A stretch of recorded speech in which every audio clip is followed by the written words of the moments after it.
Hello everyone, my dear friend. Most welcome my SR coaching class.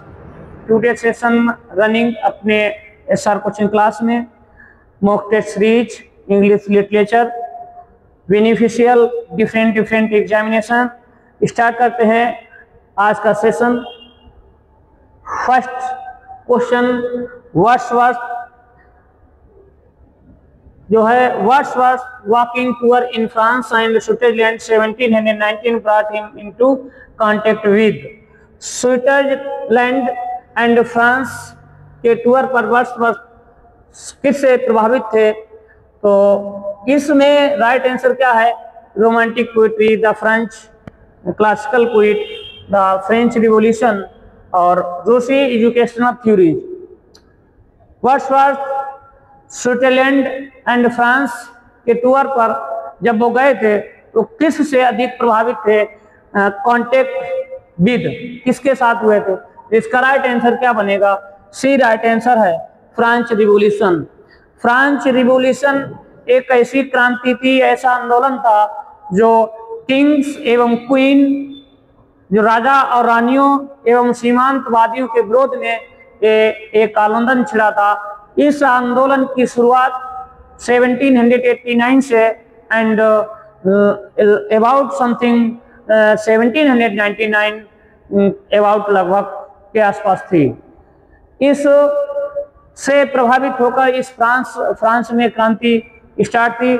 इस French revolution से Wordsworth प्रभावित हुए थे इस टूर पर। Next question, Wordsworth first poem of any length and evening walk 1793 show the influence of.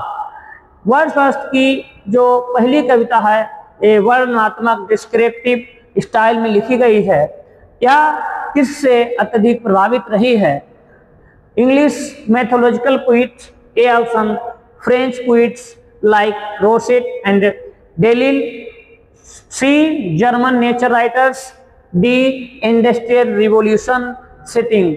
इस प्रश्न में राइट जो है ऑप्शन क्या है आपके अनुसार? इस प्रश्न का राइट आंसर है B, French poets like Rosset and डेलिल।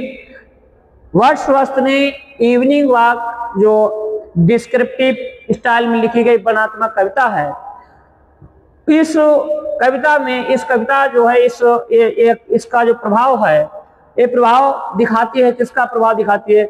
वहाँ के जो फ्रेंच के जो कवि हैं वो रोसेट एंड डेलिल के प्रभाव से प्रभावित होकर इन्होंने इसका प्रभाव इस कविता में इवनिंग वॉक में प्रतीत होता है।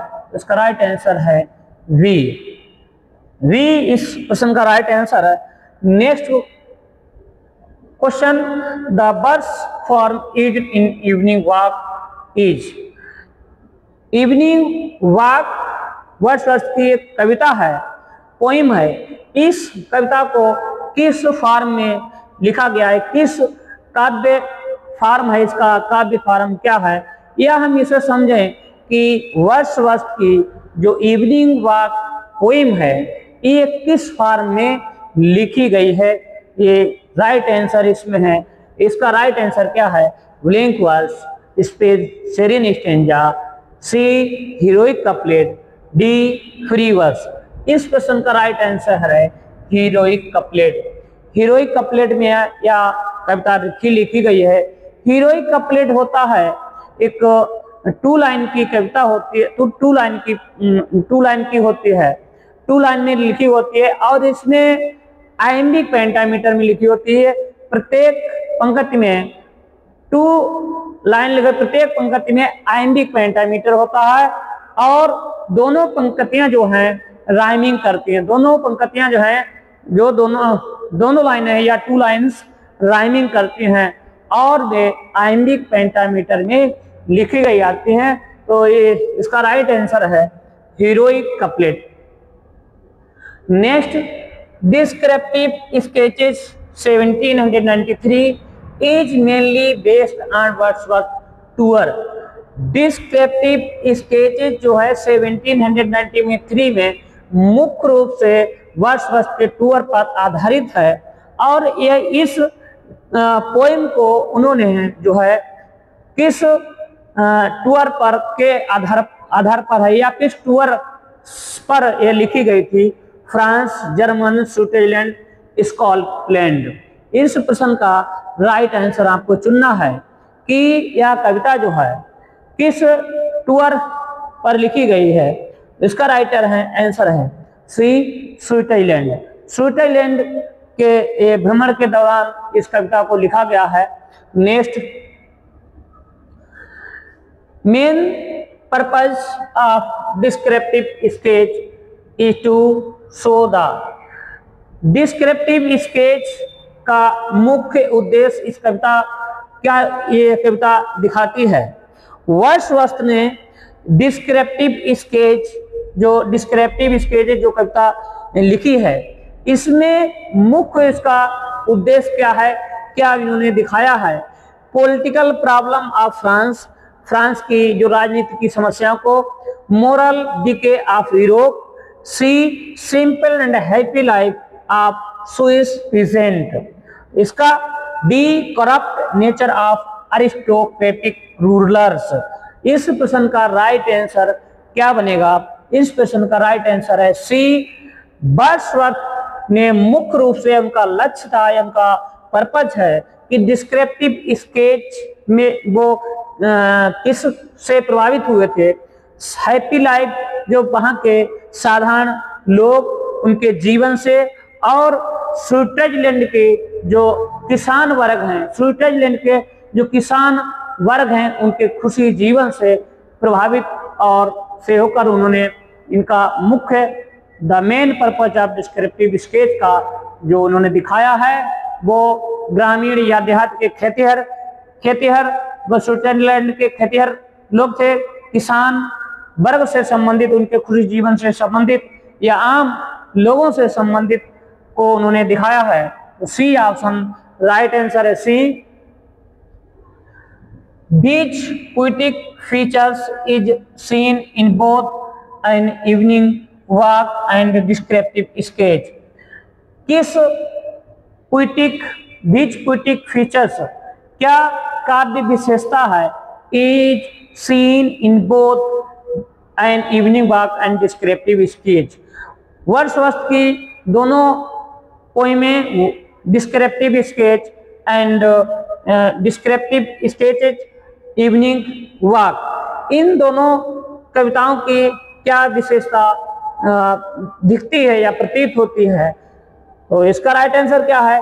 Each of Spenserian stanza, B dramatic monologue, C heroic couplet, D weld metre. क्या इसमें हमको दिखता है? Evening walk and descriptive sketches, ये वर्ड्सवर्थ की दोनों कविताएं हैं। तो इसमें क्या इसमें हमको प्रतीत होता है? इसका राइट आंसर है सी। क्या हीरोइक कपलेट में लिखी गई दोनों कविताएं हैं और इसमें आइम्बिक पेंटामीटर का प्रयोग हुआ है और राइमिंग, इसमें राइमिंग है। Next, Wordsworth poetic theory depended mainly on the relation of poets.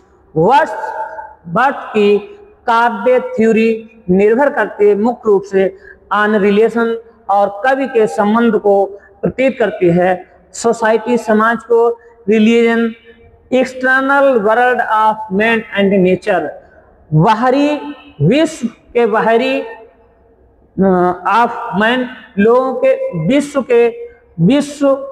के लोगों के बाहरी, एक्सटर्नल वर्ल्ड जो विश्व के बाहरी लोगों को, एंड नेचर और प्रकृति को। इसका राइट आंसर है सी, कि विश्व के जो लोग हैं उनके बाहरी एंड नेचर और प्रकृति को दिखाती है, संबंधों को प्रतीत होता है, दिखाती है। तो इसका राइट आंसर है C. Lyrical ballad were planned with the Coleridge in. Lyrical ballad जो है का प्लान किया गया था कॉलेज के साथ। वर्ड्सवर्थ ने एवं कॉलेज ने मिलकर लिरिकल बैलेड को प्रकाशित किया था। और इसकी योजना कब तैयार की गई थी? इसका राइट आंसर क्या है? 1789, 1795, 1797, 1799। इसमें राइट आंसर है सी राइट आंसर है। कॉलेज ने एवं वर्ड्सवर्थ ने इसकी योजना 1797 में इसकी योजना बनाई थी। जब यह टूर पे दोनों लोग गए थे और तब इसकी योजना बनी थी 1797 में, जब वर्ड्सवर्थ एवं उनकी सिस्टर डोरथी सोमरेस्ट एवं अल्फॉक्स डेन में दोनों लोग रह रहे थे। तभी वहां पर डेली वर्ड्सवर्थ एवं कॉलेज मिलते थे और उसी मिलने जुलने में इन्होंने संपर्क में आकर, डेली संपर्क में आकर उन्होंने 1797 में योजना तैयार की या प्लान बनाया और इसे 1798 में इसको प्रकाशित किया। 1798 में इसे प्रकाशित किया। Next, where was the Wordsworth living when lyrical word were planned? Where was Wordsworth living when lyrical word were planned? Wordsworth कहाँ रह रहे थे जब लिरिकल बैलेट जो है योजना बनाई? वर्ड्सवर्थ जब कहाँ रह रहे थे जब उन्होंने योजना बनाई थी इसकी? तो वर्ड्सवर्थ कॉलेज जो है ब्रिस्टल, डब कॉटेज, कैम्ब्रिज और रेस्टाउन, ये इसका ऑप्शन है डी ऑप्शन सही है। वर्ड्सवर्थ अपनी सिस्टर डोरोथी के साथ रेस्टाउन में रह रहे थे और वहीं पास में ही उनके मित्र जो है कॉलेज रहते थे और दोनों जब संपर्क में आए तो प्रतिदिन डेली संपर्क में आते रहते थे। उसी समय इनका संपर्क है वर्ड्सवर्थ के साथ हो गया और वही इन्होंने योजना तैयार की इसकी लिरिकल बैलेट की और इसे 1798 में प्रकाशित किया। Next, according to Wordsworth the materials of poetry can be found? Wordsworth के अनुसार मटेरियल क्या है of poetry can be found? Wordsworth के अनुसार जो मटेरियल है, काव्य का मटेरियल है, कविताओं का मटेरियल है, कैन बी फाउंड, हम पा सकते हैं। क्या पा सकते हैं कि only in rural life, only in nature, C in every subject which can interested the human mind. Wordsworth के अनुसार जो काव्य शैली का जो मटेरियल है, काव्य शैली का जो हम जिसमें काव्य लिखते हैं, तो वर्ड्सवर्थ के अनुसार एक सामान्य जीवन से लिया जाना है। उनका वर्ड्सवर्थ का मानना था, वर्ड्सवर्थ का मानना था कि जो काव्य जिसमें हम रचना कर रहे हैं उसका जो विषय है सामान्य जीवन पर आधारित होना चाहिए और मनुष्य या व्यक्ति के द्वारा वास्तव में जो रोजमर्रा की जो इस्तेमाल की जाने वाली भाषा शैली है, ग्रामीण देहात की जो भाषा शैली है, उस पर हमारा जो है पर आधारित एक काव्य शैली होनी चाहिए और एक जो है व्यक्ति की एक शांत मन से सोचा हुआ एक ये विचार होता है, इससे कविता तैयार होती है। तो इसका राइट आंसर है C, in every subject which can interest the human mind, right answer है C. Next, Wordsworth and Coleridge conducted experiments to. Wordsworth and Coleridge जो कंडक्ट संपर्क में थे, एक्सपेरिमेंट उनके अनुभव क्या रहे? वर्ड्सवर्थ का जो क्या इसका राइट आंसर बनेगा? Modernise the language of middle and lower classes, B avoid using common language, make poetry only for educated readers, D use classical poetic diction. इस प्रश्न का राइट आंसर क्या बनेगा? राइट आंसर कि वर्ड्सवर्थ और Coleridge ने सामान्य लोगों की भाषा के आधुनिक बनाने के लिए उनका भावना की, उनकी रोजमर्रा की जो भाषा शैली को उन्होंने जाना और उस पर आधारित काव्य लिखा, ना कि कृत्रिम एवं काव्य शैली पर विशेष ध्यान दिया। तो इसका राइट आंसर है, इस कविता का क्या राइट आंसर बनेगा? इस पोएम का राइट आंसर क्या बनेगा? इसका राइट आंसर बनेगा A modernize the language of middle and lower class. मध्यम श्रेणी की जो भाषा शैली है और जो निम्न वर्ग के लोग हैं, ग्रामीण देहात के लोग हैं, उनसे की रोजमर्रा पर आधारित भाषा है, उस भाषा शैली पर आधारित उन्होंने अपनी कविताओं का रचना की, वर्णन किया, ना कि कृत्रिम या काव्य शैली पर आधारित। तो इसका राइट आंसर है A. Next, what was Wordsworth real task as a poet? क्या वर्ड्सवर्थ का वास्तविक कार्य था एज ए पोइट? जैसे कवि के रूप में to imitate classical models, to explain philosophy in verse, to convey the emotional importance of what he experienced. इस प्रश्न D to use complex poetic diction. क्या इसका प्रश्न का राइट आंसर क्या बनेगा? आपको चूज करना है। क्या इस प्रश्न का राइट आंसर बनेगा? What was Wordsworth real task as a poet? क्या वर्ड्सवर्थ का एक वास्तविक कार्य है एज ए कवि के रूप में है? तो वर्ड्सवर्थ का मानना है कि वास्तविक कार्य जो है उन अनुभवों की भावनात्मक महत्व को व्यक्त करता है, जो उन्होंने कविता को शांत मन से याद करके उसको अपनी भावनाओं के माध्यम से उसका वर्णन किया, और इस प्रकार यह जो है एज कवि के रूप में लिखा जाता है। तो इसका राइट आंसर क्या है? टू कन्वे द इमोशनल एवं importance of what he experienced, जो उन्होंने अनुभव किया है। तो इसका राइट आंसर है C. Next, Wordsworth was not considered a. Wordsworth was not considered a. Wordsworth क्या नहीं है? वर्ड्सवर्थ क्या नहीं समझे जाते हैं या नहीं जाना जाता है? Nature poet, dramatic poet, romantic poet, narrative poet. ये इस प्रश्न के अनुसार क्या ऑप्शन राइट नहीं है? तो Wordsworth was not considered, Wordsworth नहीं जाने जाते हैं।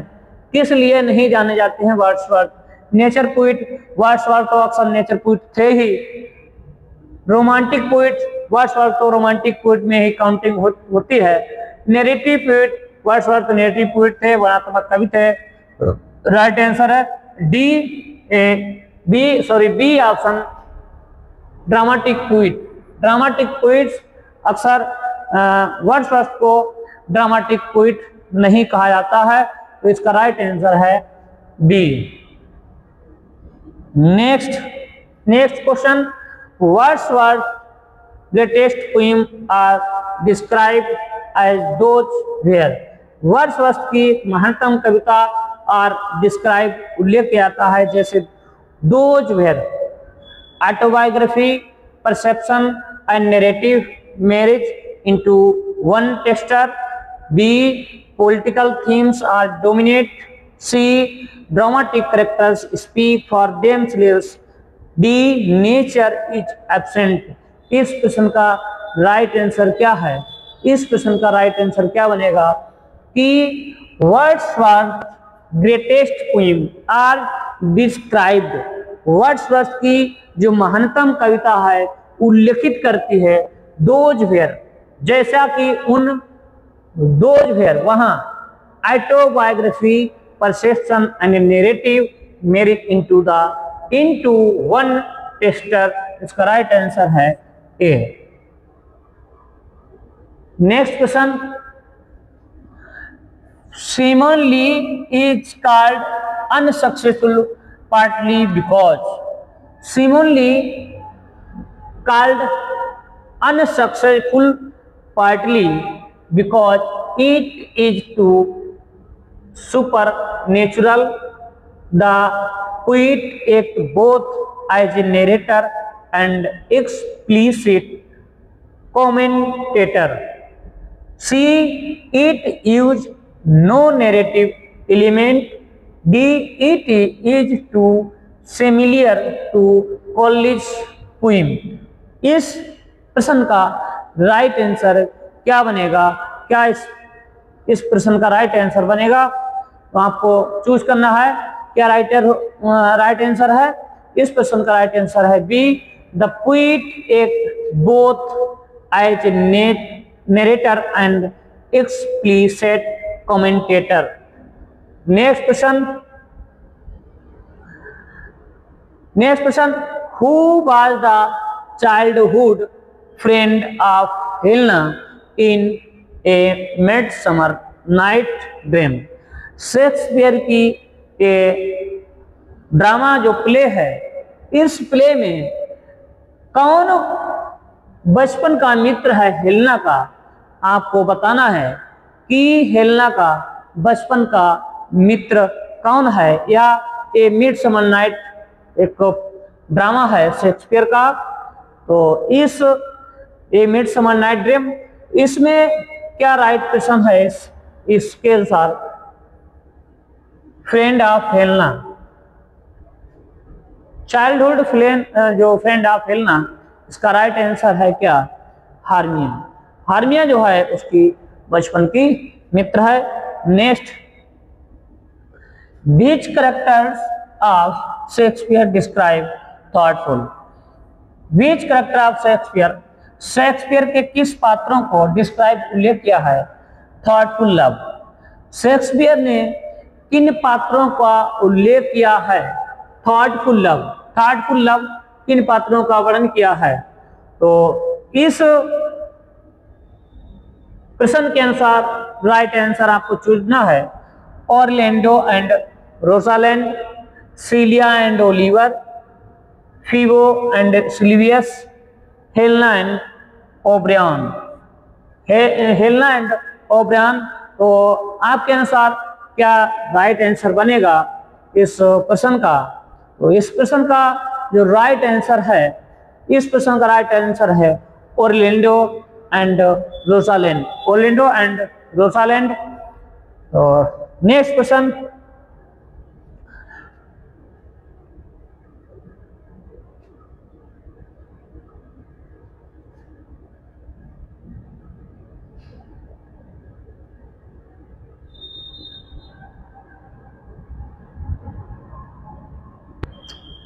in which play does Shakespeare introduce us to the world of fairies with the rock imp of Falkirk?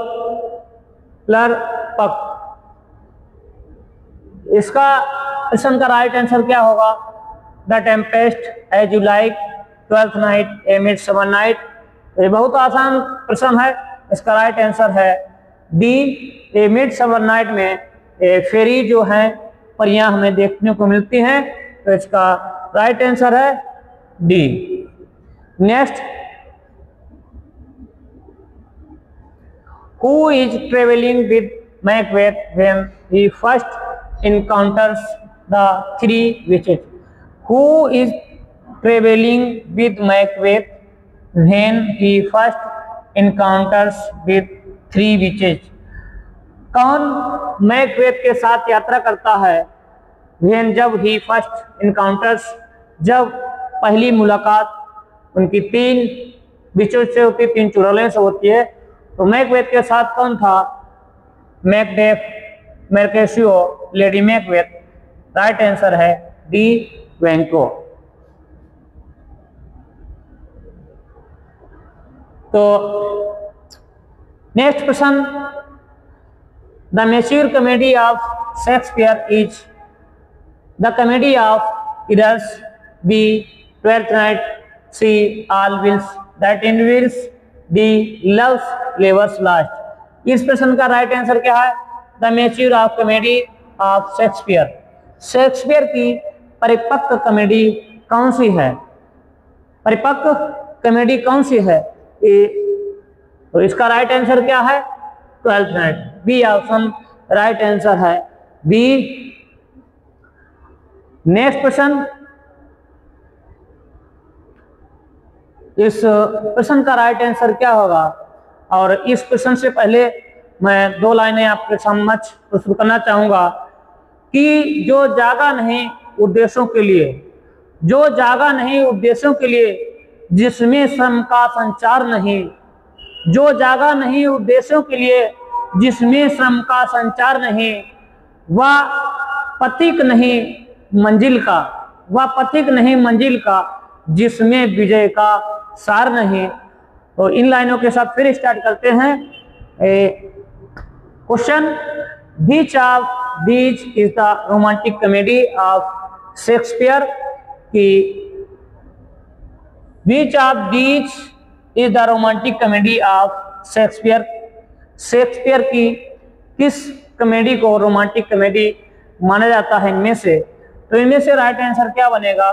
Twelfth night, the comedy of errors, the taming of the shrew, और love's labour's lost, love's labour's lost. तो इस प्रश्न का right answer क्या बनेगा?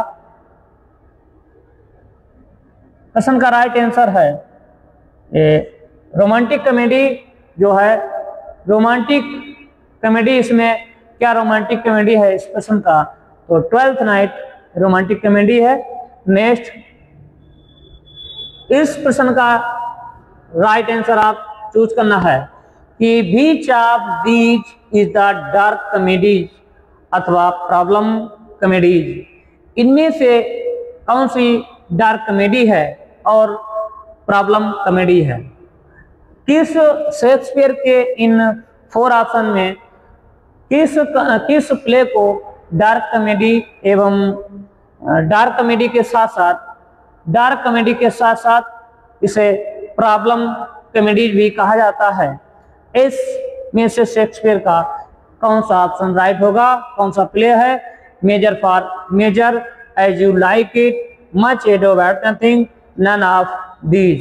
क्या इस प्रश्न का राइट आंसर है? आपके इसमें चुनना है। तो इस प्रश्न का राइट आंसर है ए, मेजर फॉर मेजर को डार्क कॉमेडी भी कहा जाता है और इसे प्रॉब्लम प्ले भी कहा जाता है, प्रॉब्लम प्ले भी कहा जाता है इसे problem play. Next, which play is called as the dramatic, which play is called as the dramatic romance, tragic comedy, reconciliation plays. Which play is called as the dramatic romance, tragic comedy, reconciliation plays. तो सेक्ट इसमें क्या right answer बनेगा? The merchant of Venice, Hamlet और Pericles. तो ट्राइकल्स, the D option, the taming of शेरो। Shrew प्रश्न का राइट आंसर है, आपको चुनना है कि dramatic romance, tragic comedy, reconciliation place, ये तीनों किस प्ले में हैं? तो पेरिकल्स में तीनों जो है मिलते हैं हमें देखने को। Next, Helena is the character belong to whose play. Helena एक पात्र है, Helena is the character belongs to whose play. Helena जो पात्र है शेक्सपियर के, किस ड्रामा से ये लिया गया पात्र है या किस ड्रामा में इसका उल्लेख मिलता है, या किस Helena is the character belong to whose play, ये जो हेलेना जो पात्र है ये किस राइटर से संबंधित है? यहाँ स्पेंसर, जॉन लिली, थॉमस नास, शेक्सपियर। तो हेलेना जो पात्र है शेक्सपियर का ड्रामा है, उस शेक्सपियर के ड्रामा से संबंधित है, तो इसका राइट आंसर है D. Next, who was known for his tragedy, who was known for his tragedy, कौन जाना जाता है अपनी ट्रेजेडी के लिए, अपनी त्रासदी के लिए कौन जाना जाता है? इसका राइट आंसर क्या बनेगा? तो इसका राइट आंसर क्या बनेगा? Shakespeare, Thomas Tate, John Lyly, Spenser. इसका राइट आंसर है ए, शेक्सपियर को ट्रेजेडी के लिए जाना जाता है। Next question, which is the Shakespeare master piece of pictorial art, किसे Shakespeare master piece of pictorial art माना जाता है? तो उसका राइट आंसर क्या बनेगा? The passionate pilgrim and the phoenix and the turtle, B lover's complaint, C the rape of Lucrece, D Venus and Venus. इसका प्रश्न का राइट आंसर क्या बनेगा? इस प्रश्न का राइट आंसर क्या रहेगा? आपको चूज करना है, तो इसका राइट आंसर है डी। नेक्स्ट,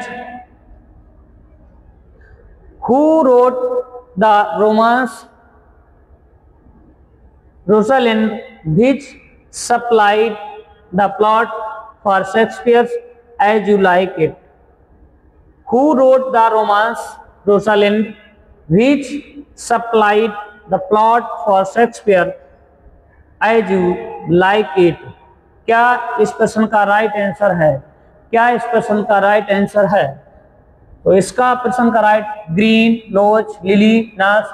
इस प्रश्न का राइट आंसर है B, lose. Next, how does Lady Macbeth explain her husband wild behaviour at the banquet, कैसे लेडी मैकबेथ ने एक्सप्लेन किया है, वर्णन किया है अपने पति के इस जंगली व्यवहार के लिए एट द बैंकेट, दावत के समय? इसका राइट आंसर क्या बनेगा? She tells the guest the Banquo ghost is the haunting Macbeth, B she tells the guest that Macbeth has had too much to drink, she informs the guest that Macbeth is ill, D she reveals that Macbeth is overcome with grief over the death of Duncan। तो इसमें right answer क्या बनेगा आपके अनुसार? इस प्रश्न का right answer क्या बनेगा? इस प्रश्न का राइट आंसर है C informs the guest that Macbeth is ill। Next question, name the theatre in which Shakespeare had shares, उस थिएटर का क्या नाम है जिसमें शेक्सपियर का शेयर था, हिस्सा था? A option the Blackfriars, B the theatre, C universe, D the Rolls. इसका प्रश्न का राइट आंसर है ए ऑप्शन, राइट आंसर है ए। तो ये लास्ट प्रश्न था इस सेशन का। और यदि सेशन आपको पसंद आया हो, लाइक और शेयर करिए। तब तक के लिए जय हिंद, जय भारत।